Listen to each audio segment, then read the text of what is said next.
Cullen live in 1 minute.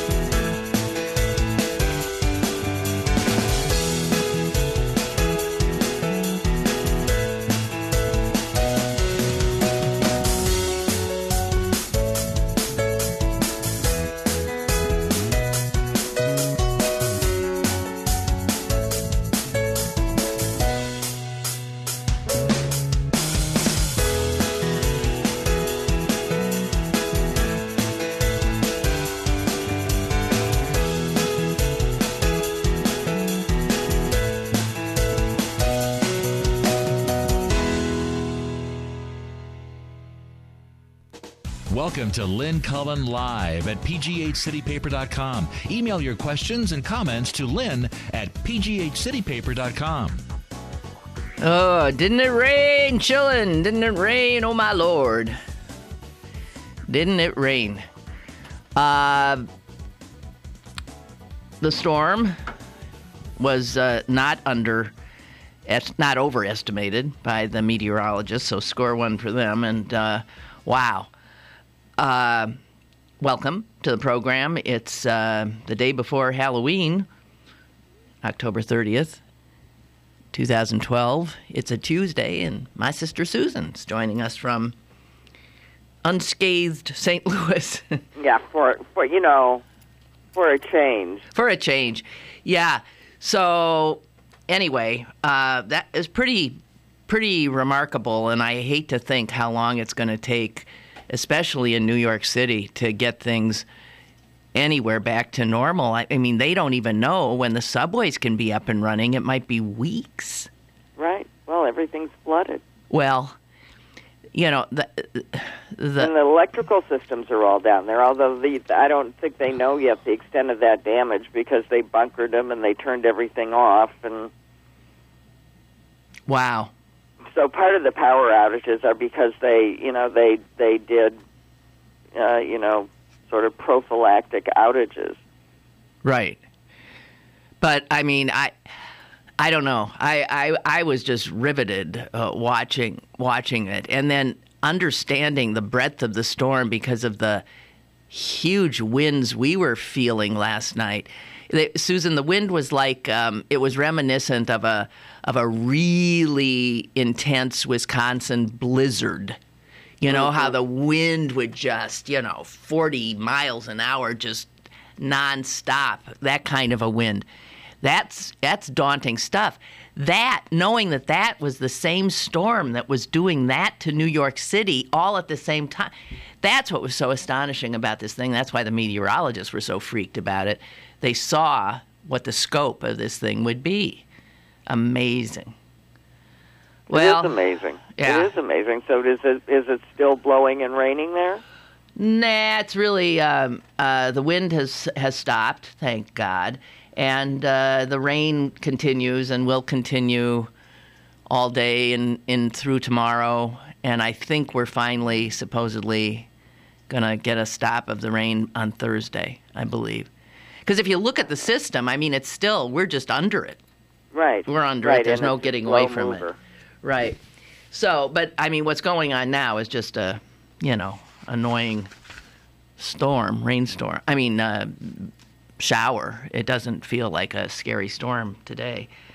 So yeah, we have no rain even in the forecast. Yeah, well, until Saturday. Yeah, and I know Wisconsin is still suffering drought conditions, so it's always, it's always feast or famine. I saw that a high wind warning had been issued for Pittsburgh last night. So I went on the National Weather Service site just to see what exactly does that mean. And what it means is that you either have sustained winds of 40 miles per hour or gusts up to 60 miles per hour. And that's daunting weather. It truly is. Then I started to think, geez, I wonder if my bus will run tomorrow. So I went. Well, that's what I was wondering. Well, right. So I went to the bus website. Of course, because this was the Pittsburgh bus system, there was no information whatsoever. I looked for some way to ask. I looked under service changes. I looked under rider alerts. There was nothing.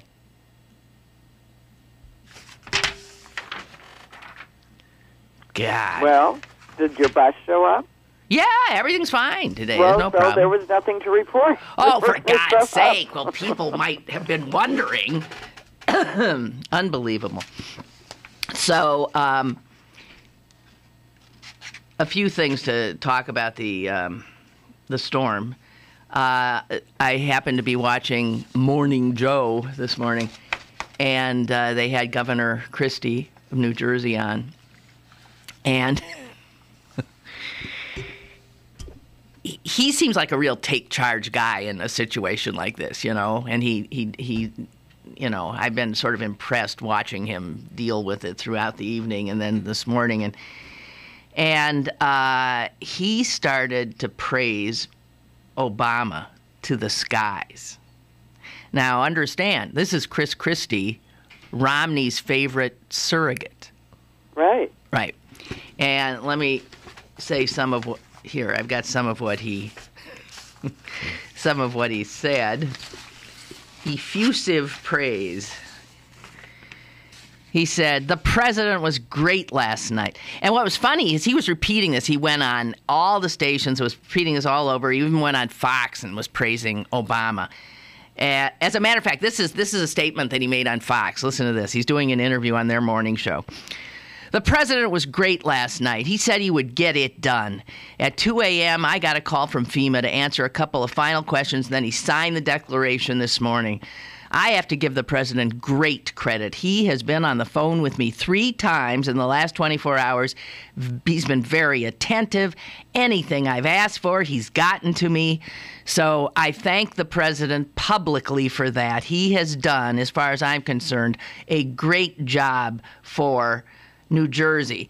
And then he goes on to say, he uses words like outstanding, he's helped tremendously, blah, blah, blah. Then the poor Fox host who can't take it anymore, who's having cognitive dissonance difficulties. What's going on? He's thinking in his head. He said the following. Well, over the last couple of months, you have appeared throughout the country, Governor, on behalf of Mitt Romney. We hear that perhaps Mr. Romney may do some storm-related events. Is there any possibility that Governor Romney may go to New Jersey to tour some of the damage with you? Christie's response. I have no idea, nor am I the least bit concerned or interested.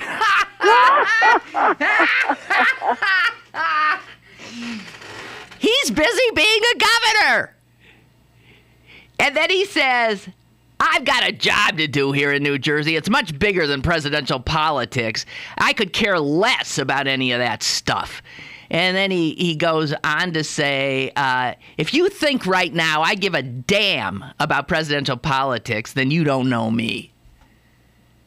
So, wow, that was on Fox.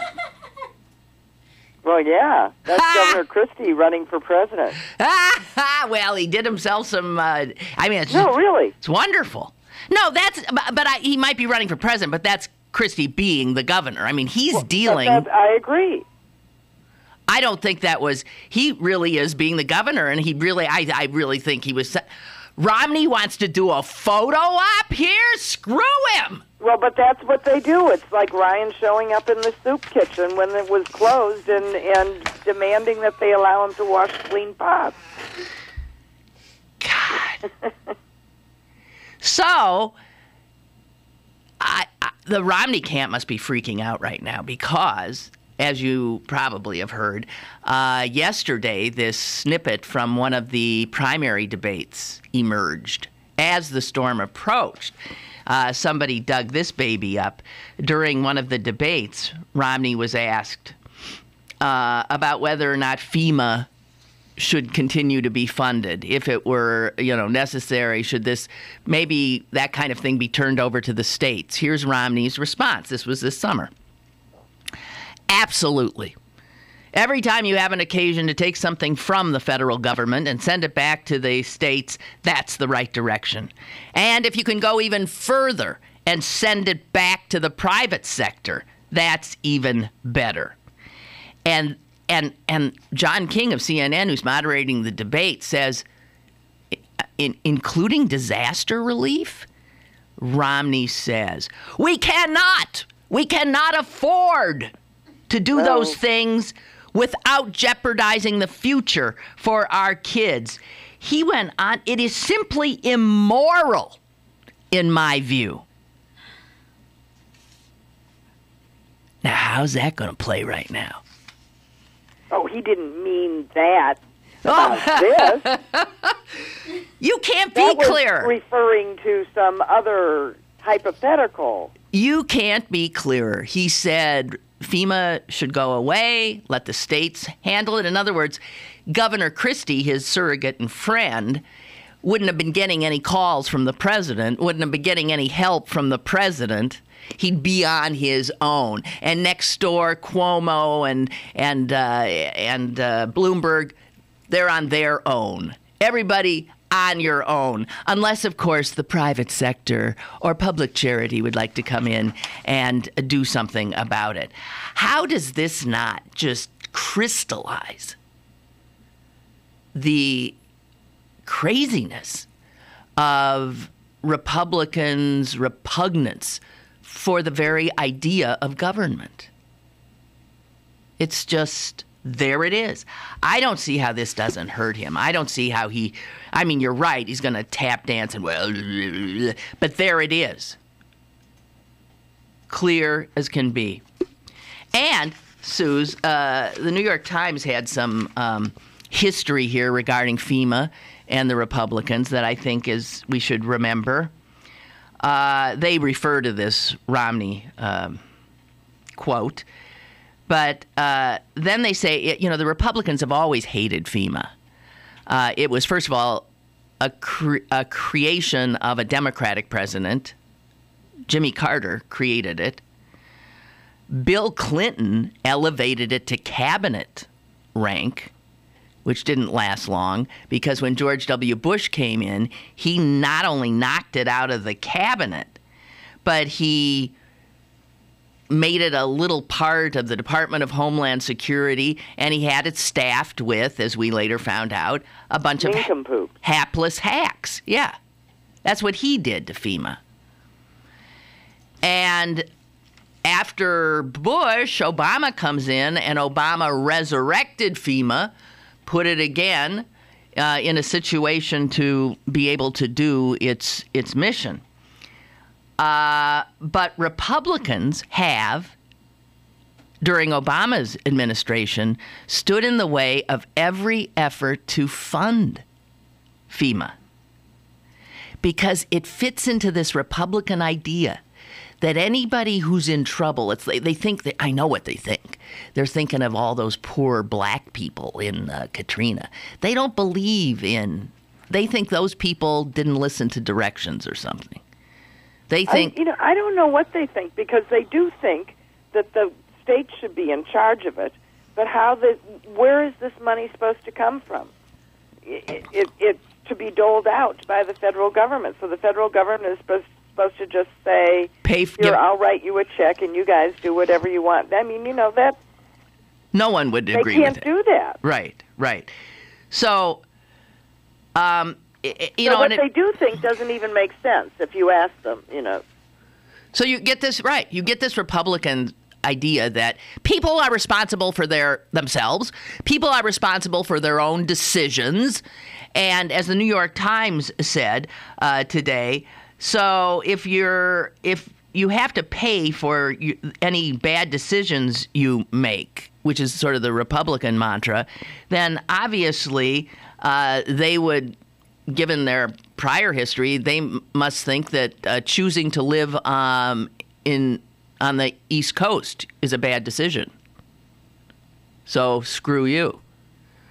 Over the last 2 years, Republicans in Congress have forced a 43% reduction in the primary FEMA grants that pay for disaster preparedness. Cut it almost in half. And I don't see how this storm doesn't point out why you need FEMA. Why you need FEMA and why you need Democrats in control of the national or government. At the very least, even under their idea, why you need funding. You mean taxes? What do you mean, funding? Well, I mean, I just don't understand how their plan always works about it, leave it to the states. With what? The states don't have emergency funds to handle these disasters. The first place the state ever looks is to the federal government. Always looks to Big Daddy right away. And that's what Chris Christie did, and that's what any governor does. But then they demonize the very government that they turn to for help. I don't get it. I just flat out don't get it. So the scary part of the storm in terms of the president is some of these places. I mean, we got an election coming up in 1 week. And how are you going to reach people? Right. I don't know. Well, generally, in an urban center, your polling places pretty close. Should be within walking distance of your home. Right. Or busing distance. Right.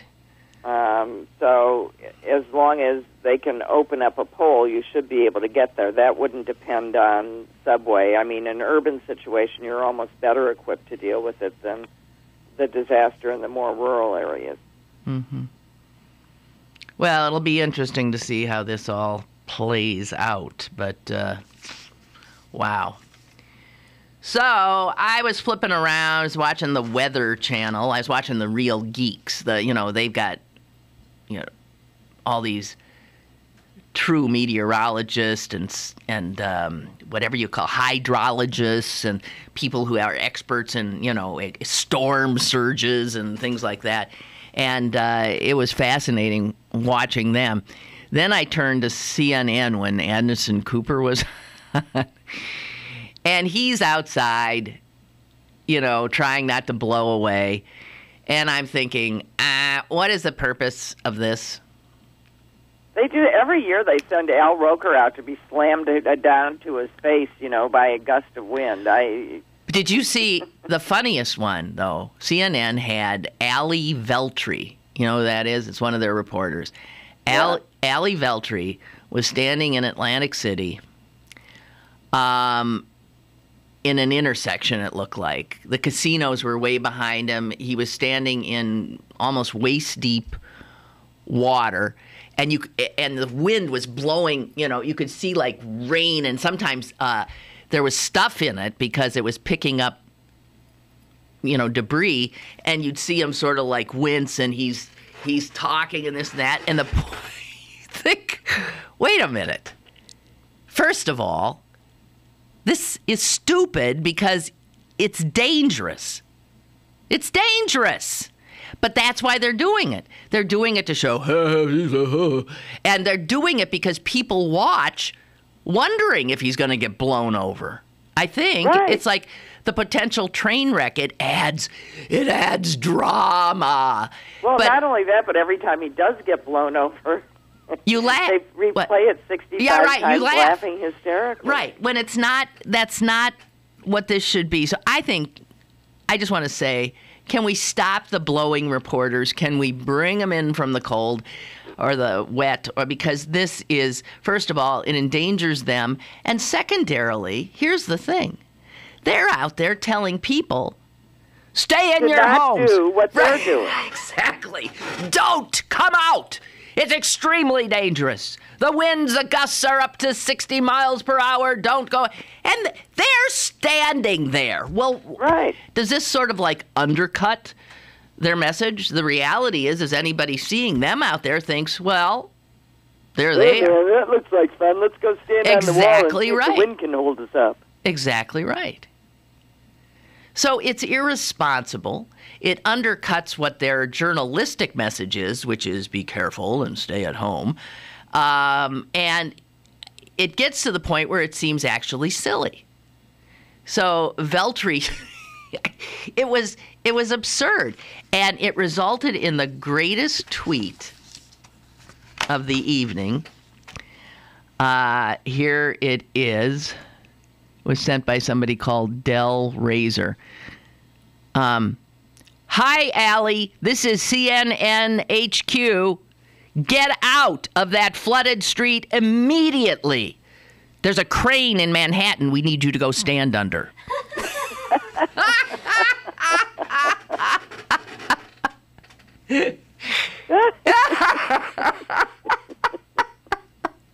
Isn't that great?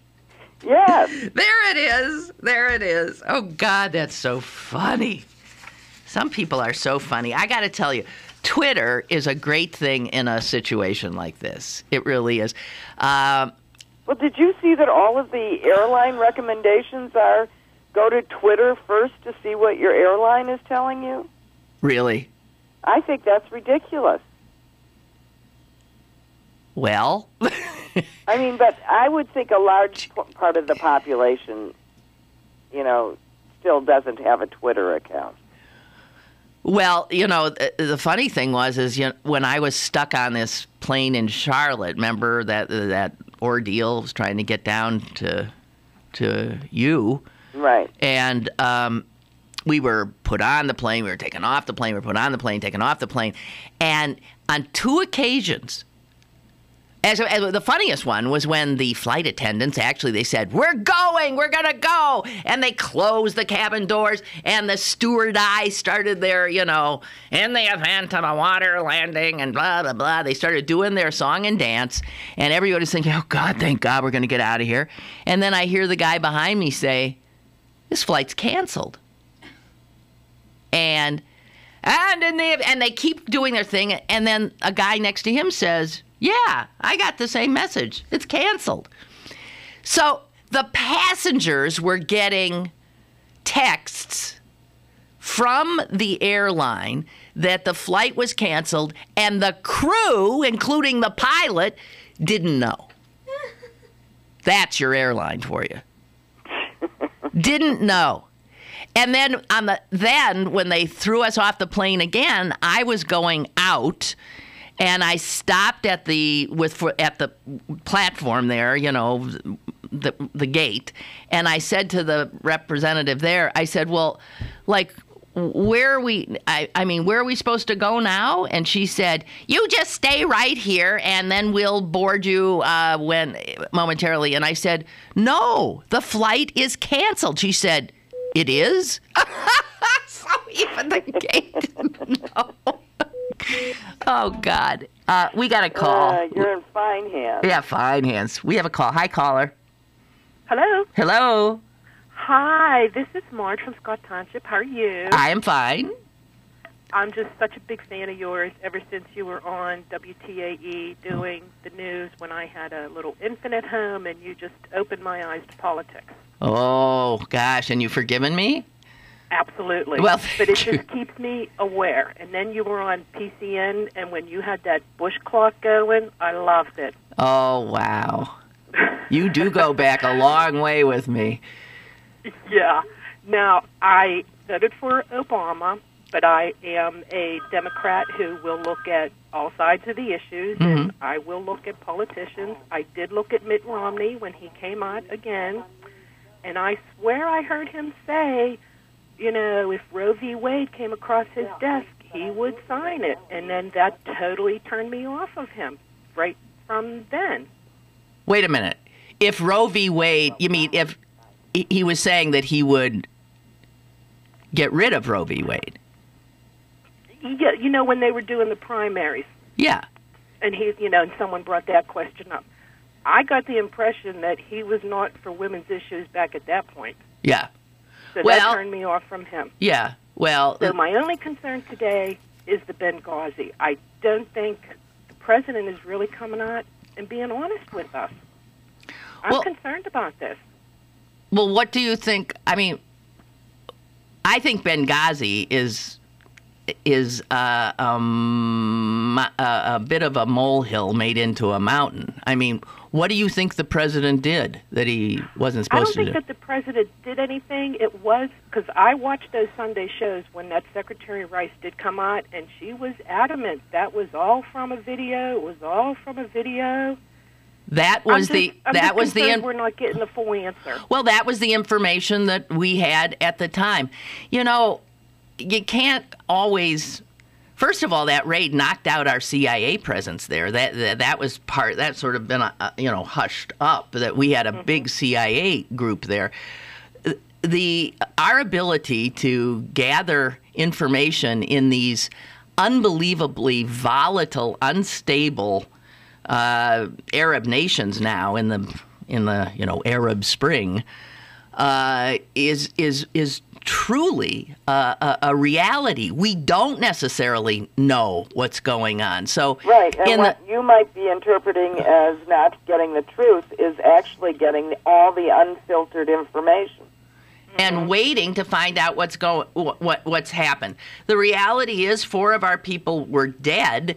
Everybody's quibbling about that the president didn't call it an act of terror, or we didn't know. No, that's not what's bothering me. What's bothering me is who said it was a video that started the trouble. We still haven't heard that answer yet. I would just like the president to come out, or Hillary, and just say, listen, we didn't get all the information. Yes, we sent our secretary out. Maybe the information was not all that we had at the time. I don't know. I just feel like I want some kind of closure on it. Listen, I'm still waiting for the answer on the weapons of mass destruction, too. I don't hear anyone, well, I think, no, that has been later. That has been answered. There weren't any. Exactly. There weren't any. So the video created a huge mess in front of our embassy in Cairo, in Egypt. That's, just hours before the Benghazi event. So that video had just come out. To think that the video prompted it makes perfect sense. And in fact, might have been the hook that whoever did this. The fact is, they still aren't sure all of the motivations. The motivations could have been the video. The video could have been the excuse to do it, coinciding with 9/11, the anniversary of 9/11, all of this kind of thing. But I still don't understand how this becomes a political thing of some failure on the part of the Obama administration. I don't get it. I know. It's just something that's sticking out there. Because the Republicans are making it seem like there's some kind of terrible thing that's happened here. We all agree the terrible thing that happened is 4 of our people were killed. But playing politics with it gets us nowhere. Nowhere.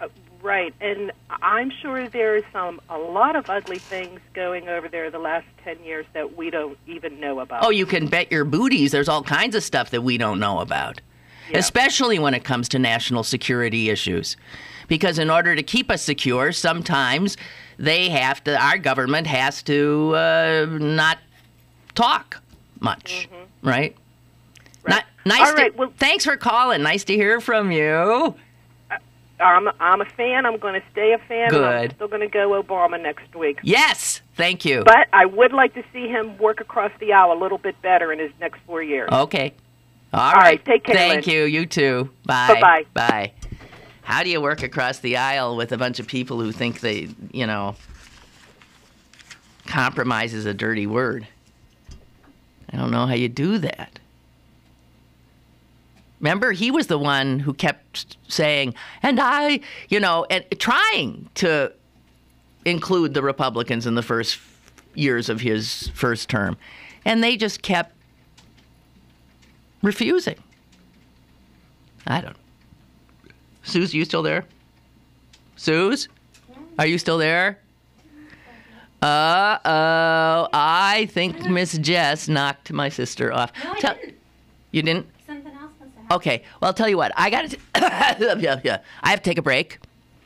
and we'll return. Anybody want to talk? Feel free. Let's go to a break. And we've got some emails I want to share with you in a second. Stick around for more with Lynn Cullen Live after this. Winter has arrived and it's cold outside, so get to Little's for all your UGG needs. Little's has Uggs for men, women, and children to stay warm with shearling-lined boots, shoes, and slippers. And don't forget to get your hats, gloves, scarves, and more. All available at Little's Shoes. Bring the entire family to view one of the largest in-store UGG shops in the U.S. Little's Shoes, Pittsburgh's largest family shoe store, 5850 Forbes Avenue in Squirrel Hill. Go to bergbargains.com for great deals from the 2012 Best of Pittsburgh winners. This week, get discounts on the Carnegie Art Museum, the Science Center, Nikki's Thai Kitchen, Dozen, and Piccolo Forno. bergbargains.com, Pittsburgh's e-commerce mall. bergbargains.com. Have a question or an opinion? Call Lynn Cullen at 412-316-3381 or email lynn@pghcitypaper.com. Now, more with Lynn Cullen Live. All right, we're back. Susan there? Yeah. Hey, Suze? Yeah. I We're didn't- going to have to let you push the button. No. Yeah, all in all, I think Jess is generally better. That's not as bad as our mother calling during that last caller, and she tried the line that we were on, and I didn't pick it up. Uh-huh. And then she called my cell phone. So I picked that up to say, Mom, you're disturbing me. I'm talking to your daughter. And she said, I can't hear you. Oh, God. You know, I told her last night that you were on the show. But she I'm didn't. listening to an old show then. What's going on? Oh, she's trying to listen to the show. Well, it's not easy navigating this strange No, I world. know. It isn't. So here's some emails that have come in. PJ writes, the whole mantra about letting the states do it for themselves is a loss leader. The right only says give it to the states because it's a way to strip power from the federal government without sounding too radical, and it plays well with the part of the population that drinks the Tea Party tea. Meanwhile, it's a way to get closer to privatization because it's much easier to privatize from the state level. Government is not about business and the bottom line, and Sandy proves it, much to the right's frustration. See, that's the thing. People who say, oh, right. we need a businessman in charge. Government is not a business. It's not. We are the government. The government is the ultimate service organization. It is us. And it's what business wouldn't touch because it's not necessarily a profit-making endeavor. Right. Right? Right.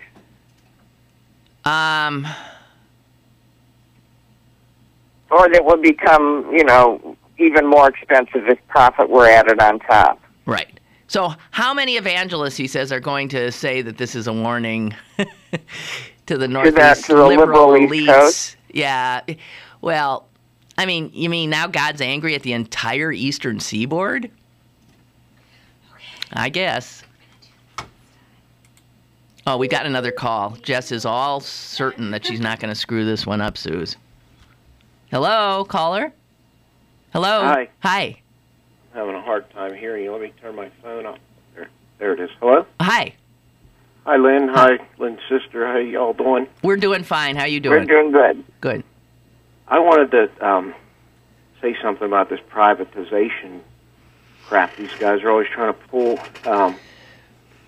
When the city in the South Hills, they put out for bid their garbage, and they let that zone down there, the garbage people bid on it, and the private firms bid on it. It was like $1.2 million for city services and almost twice that for the two private firms. I mean, it just, the first thing you have to do is take a profit out, and then you have to pay a CEO. Yeah. Yeah. And these people don't consider that part of it. And they hear a nice sound bite, and it makes sense. Sounds good, and then they just keep repeating it. I'm in the building trades, and a lot of my union brothers are pretty staunch Republicans, which is crazy. Listen to that. My union brothers are staunch Republicans. Republicans who are out to destroy the union that has given you, it's given all of us a 40-hour work week, supposedly overtime pay, and all that kind of stuff. Unbelievable. Well, a lot of them are quiet around me recently because, they'll listen to, like, Rush Limbaugh or Jim Quinn or something, and those guys are such formidable orators and debaters when there's no response to them. Yeah.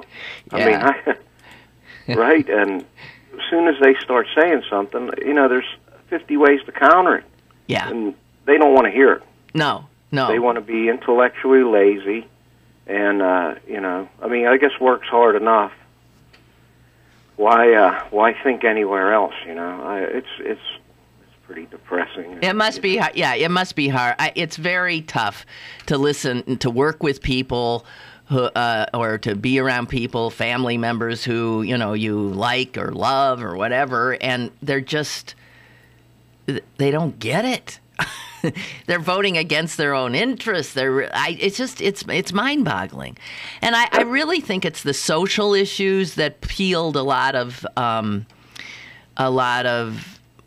former blue-collar Democratic voters. Those are the Ronald Reagan did that. Reagan peeled off a lot of the union brothers, even as he destroyed the air traffic controllers. It's odd. When I pin some of anybody under, I would say, I guess I'm about 45 or so. Anybody younger than me, just like, a lot of them don't even vote. That's a whole other issue. But when you bring up Ronald Reagan, after they talk about their support for Mittens Romney, or I call them all George W. Because since him, it's been George W. McCain, and I even call Obama George W. But when you bring up Reagan and what he did to the air traffic controllers, they clam up and start to think a little bit. But there's one more thing I want to say about my problem with both of these Obama is, Obama wants to go after my benefits and tax my benefits through Obamacare, which will pretty much cripple me financially, but at least I'll still have insurance. And the other guy wants to be right to work. National plank in their platform is right to work, which will destroy me. So I'm not clear. Wait. I'm not clear what your rap against Obama and Obamacare. He's going to what? Tax your. I think George W. McCain put it into and Obama had to concede to it to get it through that they're going to tax my benefits. As income. You mean like the cost of your? Okay, that will be considered income. Well, which it is actually, right. But and that there, from what I see, it's either between like 18 to 40%. Which you still come out ahead. Susan, help me on this. You're a numbers person. Okay, well, first of all, it will only be taxed at whatever your tax rate is. And the way the tax rates work, it's only that portion over a bracket which is taxed at the highest rate. So unless you're in the 30% rate, it's going to, or 33% rate, which is pretty much the top rate. You're going to be taxed somewhat below that at your normal tax rate, and it will just be treated as income. So you might see on that portion of your income somewhere between 15 and probably 15 and 30% tax rate. If you get a refund now, you probably won't see anything. You won't see it. You might just get a lesser refund. Taxes are always treated as this lump sum huge number, but at worst case, for the very wealthiest, it's 35 cents on the dollar. Yeah. So for those of us that aren't among the wealthiest, it graduates below that. Caller, what'd you say? I feel better now. Thanks, ladies. I'll talk Thank to you later. Bye. Okay. I gotta go. Obamni. Well, but people don't understand how their own taxes work because most people don't do anything. It's withheld at work, and then they get a refund. True. Or they don't get a refund, and they have to pay a little extra, but they don't go through the forms or understand what the forms are. They think if their tax rate is 25%, that all of their money is taxed at 25%. In fact, most of their money is taxed at a lesser rate. Right. And it's only that amount that goes up over each bracket that is taxed that incrementally more, and again more. And so really, if you look at the richest among us are being asked to pay 35 cents on a dollar after you've taken all of your deductions and tax loopholes and everything else. That's not such a terrible thing. Okay. Especially when you remember that there was a time that we were asked to pay between 75 and 90 cents on a dollar for that amount over the top bracket. That is true, and that was in the 50s. That was in the 50s. The economy was exploding. We had tax rates and it wasn't stopping high. anyone from working. No. Or entrepreneurs from going on and trying making more. New stuff. It just had people sitting at their dinner tables and saying, for every dollar you spend, I have to earn, $3. And that's how it worked. Yeah. 3 or 4. Well, the Republicans have succeeded just brilliantly in demonizing government, the funds necessary from all of us to have the kinds of services that obviously a government should have. We got another caller here. Hang on. Hello. Go ahead. Hi, Lynn. Hi. It's PJ from Greensburg. I had to call. I don't know if you're familiar with Le Show, Harry Shearer's podcast. It's actually on 90.5, 10 o'clock Sunday nights. Mm-hmm. He had a woman on named Professor Stephanie Kelton Sunday night. And she has a website with many, many other professors. And they're actually doing a series of seminars at the Columbia Law School. And they are saying, and she was happy to, Harry Shearer said, who do you think won the debates? And she said, Peter George Peterson. Peter George Peterson is a man who was a cabinet member. Oh, yeah. He's a government. smart guy, Pete Peterson. Yeah. And his sole goal since the 70s has been to create a fiscal crisis that doesn't exist. And it's exactly the FEMA situation. It's all of these things we've been talking about. Her name, if I can, is Stephanie Kelton. Her website is New Economic Perspectives. Okay. I urge people to go on. You can watch seminars on there. You can read the views. Stream the Harry Shearer's Le Show rebroadcast. People need to get their head around this and understand that. And Naomi Klein wrote an article last year called "The Shock Doctrine." Actually, she wrote a book, and it was based on the fact that it's nothing. You just create a situation which is super intense, and people can't get their heads around it, and it scares them, and you can make radical changes that don't need to be made. Well, this is what the Republicans are so brilliant at. So I urge people, and and the Democrats are mimicking it now. We have a fiscal crisis. We have a fiscal crisis. We have a fiscal crisis.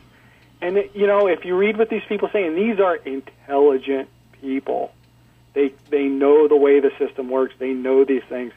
It's a big smokescreen. Okay. Hey, thanks. Thanks. Appreciate it. Bye. So it turns out politics isn't good for the country. I've got a great quote I want to give you, but I got to take a break. Also, Ray writes, anyone, and I mean anyone, who works for wages and votes for Romney is either 1, racist, 2, stupid, or 3, both. You pick.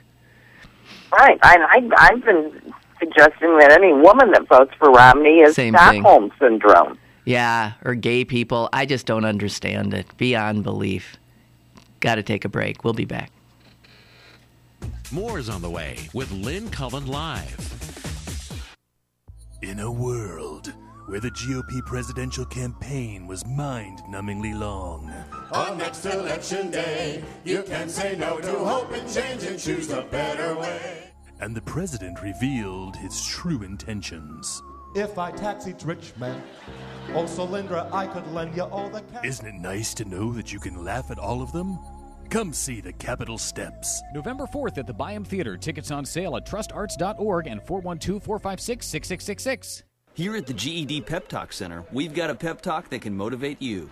Sometimes things don't always turn out the way you want them to. You can improve your future. Now get your game face on and take the first step towards a better life. Hurry up. Don't make me repeat myself. Whatever level of motivation you need, we've got a pep talk for you. Call 1-877-38-YOUR-GED or visit yourged.org for your pep talk and for free classes in your area. GED is a registered trademark of the American Council on Education. Brought to you by Dollar General Literacy Foundation and the Ad Council. Pittsburgh City Paper's annual election guide is available now. Pick up one today for the most comprehensive coverage of national, state, and local elections, plus Halloween guide, Kevin Hart, and Stomp. Pittsburgh City Paper, available at over 1,700 locations throughout Western Pennsylvania and on the web at pghcitypaper.com and on your smartphone at citypapermobile.com.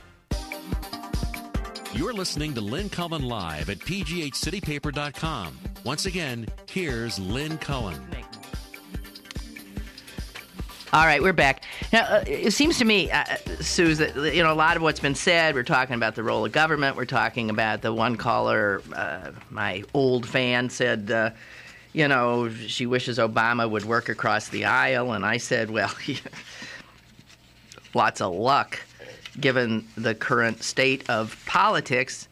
And are you the one who just said that politics is bad for the country, right? Yeah, okay. Well, here's a guy he's a pol in Great Britain, and this was from the Globe, which is a British newspaper, but he was talking about his increasing concern about the polarization and the ugliness of some politics, and he specifically mentioned the United States, and he was also talking about fascism. And let me just read some of this. When politicians look upon each other as enemies, legislatures then replace relevance with pure partisanship. Party discipline rules supreme. Fraternization, that would be working across the aisle, is frowned upon.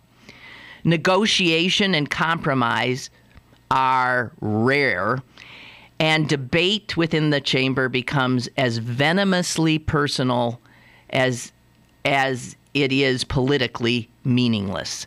He said this is what has happened to the American Congress.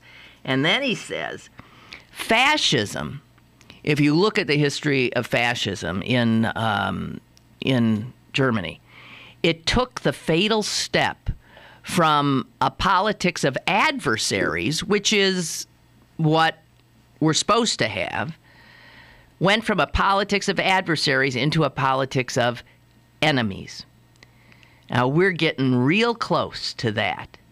And it is worth remembering that the fatal declension occurred in a democracy not so dissimilar to our own, in a society plagued by economic crisis, among a battered population looking for someone to blame.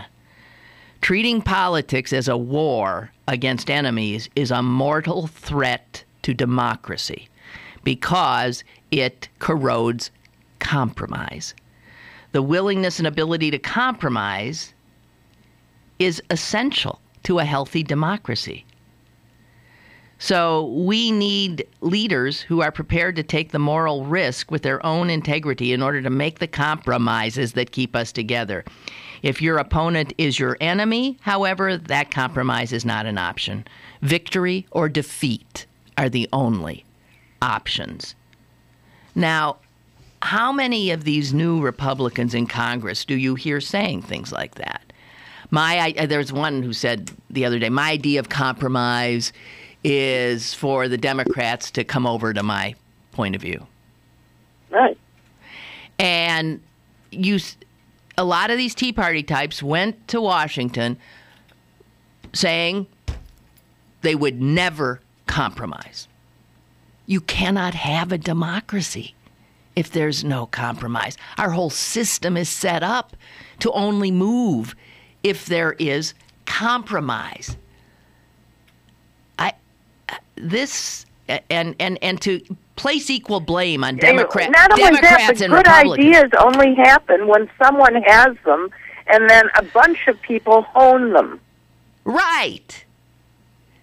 So, and what I want to say, and I absolutely, I believe this is provable, the people, the party most responsible, without a doubt most responsible with creating this enemy, the other side is my enemy, any compromise with him is unacceptable because it's either victory or defeat.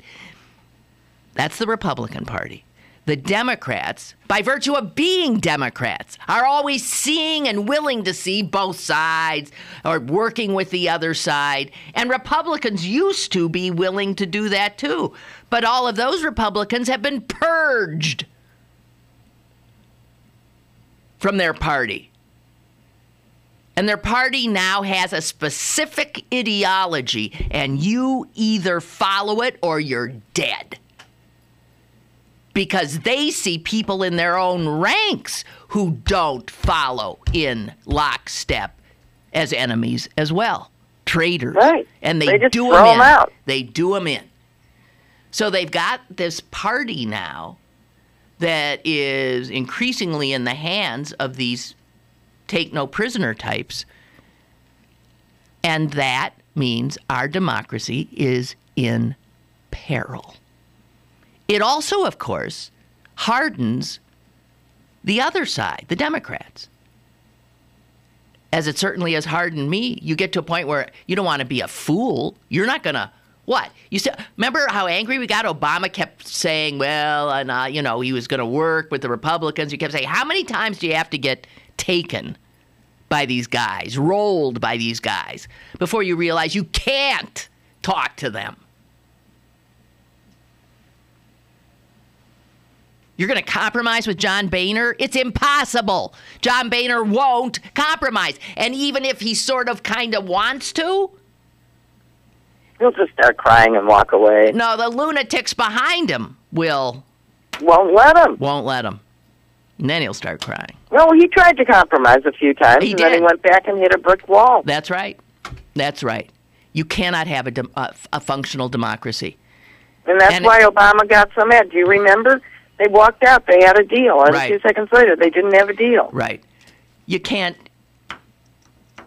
Republicans don't believe in government. They do not believe in compromise. They do not believe in the very system set up by the founding fathers, who they like to invoke, but clearly don't understand. Got to get a final break in here. We'll be right back. No, we did. Okay. What? We did 2 breaks. I did 2 breaks? Yeah. Oh. Susan thinks she's on a break. Yeah, you need to turn her off. Okay. She's doing a break, even though we're not. Okay, sorry. I don't know.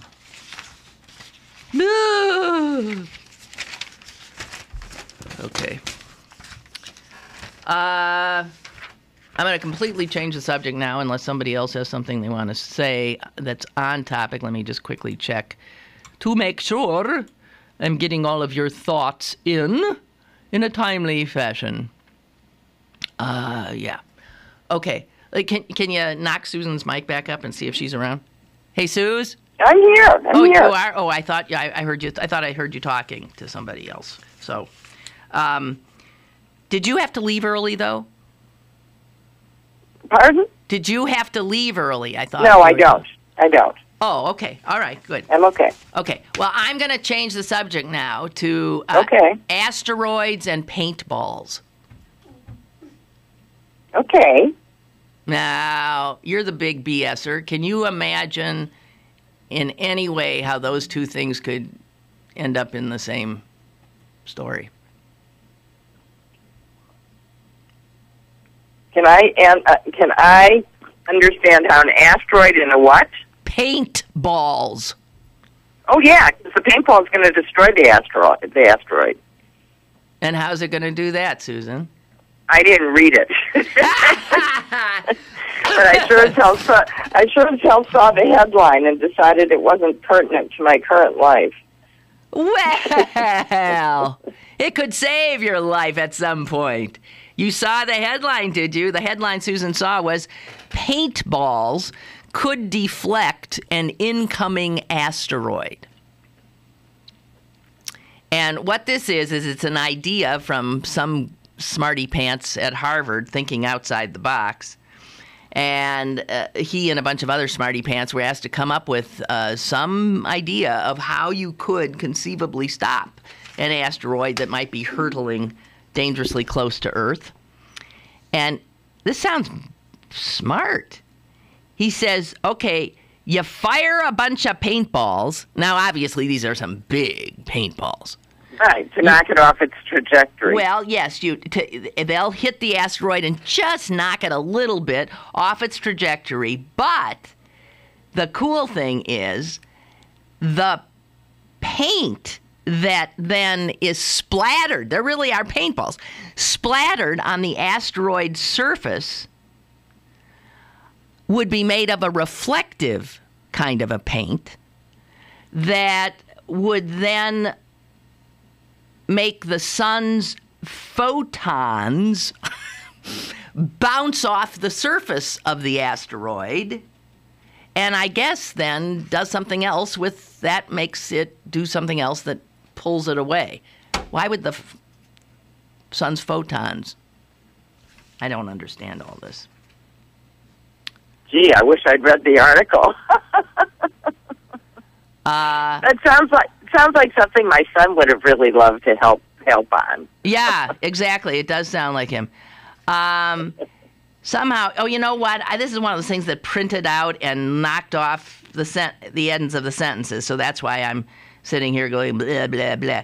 It would put, the plan would put a spacecraft that would close in on a rogue asteroid and fire rounds of paintballs at the rock, the first volley covering the front and the second covering the back in white reflective paint. The pellets would burst apart on impact, cover the surface, doubling its reflectivity, or I guess what's called albedo, as opposed to libido, albedo. The initial force from the pellets would bump an asteroid off course, and the sun's photons would deflect the asteroid even more. Sometimes something that sounds so absurd is actually... still, how do you get the spaceship close enough that it's going to... it's got to enter the atmosphere, I don't know how you make that little paintball go all that way. Even a great big paintball. You've got to be pretty damn close to that asteroid. Oh, Susan, these are just details. You don't have any faith in our astrophysicists? They have to be missile-guided paintballs, if you know what I mean. Missile-guided, yeah. Well, yeah, but I guess that's something that we think we can do. I don't know. Don't ask me. Let's hope it's never necessary to deflect an asteroid coming into Listen, it's unfair to expect me to explain the tax code and missile-deflecting asteroids in the same phone call. No, but you're a great BSer. I was just looking for your BS. Whatever. I've lost my email here. Okay. Did you happen to catch Tom Friedman's piece, I think, over the weekend, titled "Why I Am Pro-Life"? No. I saw the headline. I didn't read it because I decided I knew what he was going to say. But go ahead. Just a sec. I'm going to do some emails instead. Mike from D.C. writes, according to taxgirl.com, who is not a fan of Obamacare, Under the new law, the reporting of employer-provided health care benefits on your W-2 will not affect your taxable income. That's from, he's saying, someone who doesn't like Obamacare. So, so that means that our caller has, swallowed some crap that's been... Swallowed some crap, right. That the Republicans have, misinformation that the Republicans have put out there. So if you're still listening, my union guy, this is from an anti-Obamacare site. Under the law, the reporting of employer-provided health care benefits on your form W-2 will not affect your taxable income. That's a quote. You will not pay tax on the amount of employer-related health care benefits. That's from Mike in D.C. I don't pretend to know, frankly. But that sounds like a pretty good. And here's, for every action there is an equal and opposite reaction, says Pete. I remember that. What's that called? Is that Archimedes? No. Principle? I have no idea what it's called, but I know that it is. Is Archimedes the guy with the fulcrum? I'm hearkening back to You're in geometry for sure. No, like 6th grade science. I don't know what it is.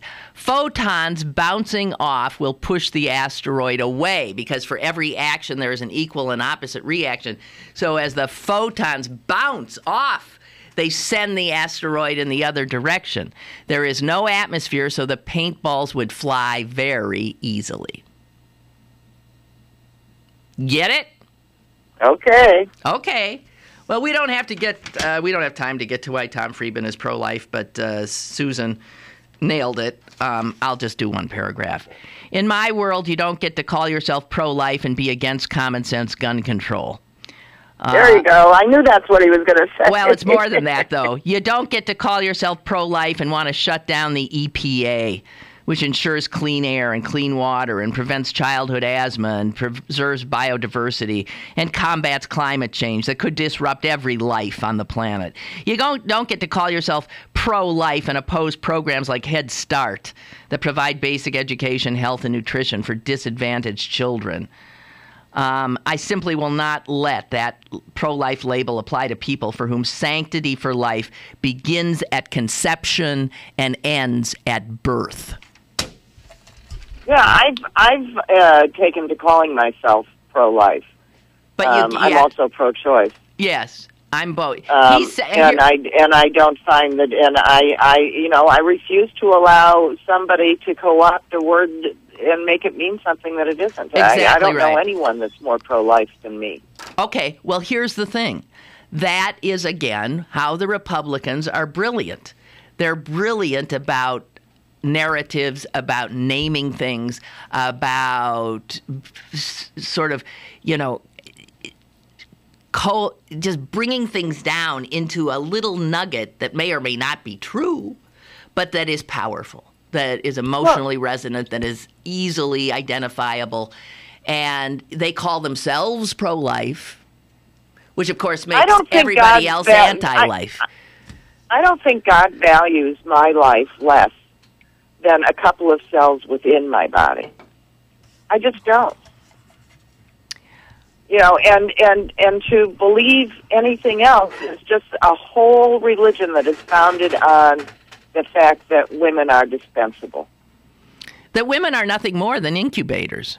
We are just the place that any man can place his seed for any reason, and we are powerless to do anything about it because his seed is more important than our lives. Okay. And that is what this whole doctrine is about. You can say whatever you want. You can talk about the sanctity of life, but if you aren't willing to include my life in with all of your other sanctified lives, then I don't see why I should listen to what you have to talk about. I am in total agreement, and Jess is shaking her head too. And we will let the last word go to your son, who has emailed that I guess what I was thinking of, for every action there is there's an equal and opposite reaction? Yeah, what's it called? Newton's third law of motion. Thank you all. I thought it was more like Newton, but I was afraid to say anything. Well, is Archimedes, is he the fulcrum? I don't know what that is. I know so little. There's so little left in my head that when it comes to science. Hey, Sue, great having you here, and thanks for great contributions to the program today. You're welcome. Okay. The noggin is still working. Yes. Okay. Toodaloo. Bye. And to the rest of you, toodaloo. I'm telling you, the sun is right around the corner. It's sort of a long corner, but it's right around the corner. Have faith.